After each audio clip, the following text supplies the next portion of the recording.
Hello, God bless you. My name is Simanua. Welcome again to my channel, The Secret Place TV. Please, I encourage you to share this video with somebody and be a blessing to the person.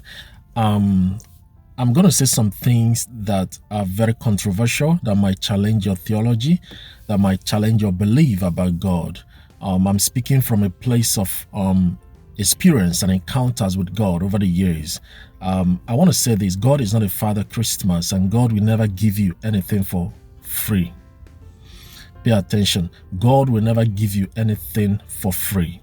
Now, most of us, we come to God, and this might be the reason that our prayers are not being answered. We come to God and we're asking God to do things for us that we have not trained ourselves to handle. We have not prepared ourselves to handle. We have not matured to handle. You know, the Bible says something. It said, a son, even though he's the original inheritor, even though he's the owner of the father's properties, the Bible said if he's not matured, the property that is meant for him will be given to a servant. I'm paraphrasing. A son in a family. Let me give you an example. You know, my father, after he passed, after he went to be with the Lord, he had a business. You know, he was an evangelist and also a businessman. So his business, he had boys that were handling his business, you know, and, you know, after he passed, those guys took over his business and they were handling it in his place. Now, my elder brother at the time was a teenager. I was a teenager, so we couldn't handle our father's business. So other guys were handling our father's business. Now, when my brother came of age, he took over the business. That's what I'm trying to tell you. Now, God being a father cannot give you something because it is your right. You don't receive something from God because it's your right. You receive it from God because you have matured yourself, you have developed yourself, you have come of age to handle it, because the blessing can kill. Let me repeat myself. Blessing can kill. I've seen a situation where God blessed somebody and the person, you know, left the church and became an unbeliever and started criticizing the church, started speaking against the church, started fighting the church. Now, this was a person who used to serve God, who used to be committed in church, who used to be a leader in church. But because of the blessing, he left the church and he became an unbeliever. Now, why am I saying this? It's just an example. God doesn't answer your prayers because you cried. God doesn't answer your prayer because you are complaining. No, he answers your prayer when you have come of age to handle it, when you have developed yourself to handle it. I remember some years ago when I was in the university back in Nigeria, some of my friends were coming to school with cars. They were coming to school with their father's cars, and I felt bad for myself that, I was struggling. You know, my family, we didn't have money to even feed, to pay bills, not to talk of buying a car. So I felt bad for myself, and I was like, when will I even have a car in my life? So, but these students were coming to school with their father's cars. Now, what that taught me is that, of course, I came to a point where I had to buy cars for people. Now, but at that time, even though it was my desire to have a car, because I saw my schoolmates coming to school with cars, you know, parading with their girlfriends, you know, God didn't give it to me. I thought I gave him reasons. Oh, give me a car so I can use it to preach the gospel. I will put a megaphone on top and I'll be going around preaching the gospel. God ignored me. Why? Because you are asking for it so you can make a point to somebody. You know, some of us, we are praying that God will bless us so we can make a point, so we can show to people that we are blessed, so we can show our enemies that we are blessed, so we can prove a point on Facebook, on social media. We can post the picture of our wedding. You're asking God to give you a spouse so you can post the picture of your wedding, to prove to somebody that you can get married, to prove to somebody you can have children, to prove you are asking for a child so you can prove a point to somebody.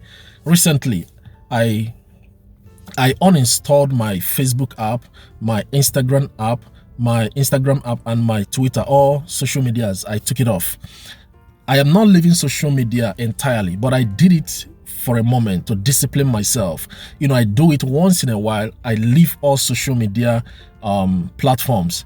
I do it to let myself know I don't live on social media. I don't live on social media. I can do without social media. I can do without connecting with anybody on social media, because most of us, we are living our lives on social media. Everything that happens to you, you post it on social media. You want to prove a point to your classmates, your age mates, that you are blessed. So you post everything. You have a child, you post it. Someone gives you an engagement ring, you post it. Every step of the way, you buy a car, you post it. You buy a house, you post it. You travel, you post it. You get married, you post it. All your life is on social media. Now, when you are living that kind of life, it means that you are living for people. You want to impress everybody. You want people to know everything happening to you. You are trying to prove a point to somebody that you are blessed. You are trying to prove a point probably to your ex that your life is still moving without him or her.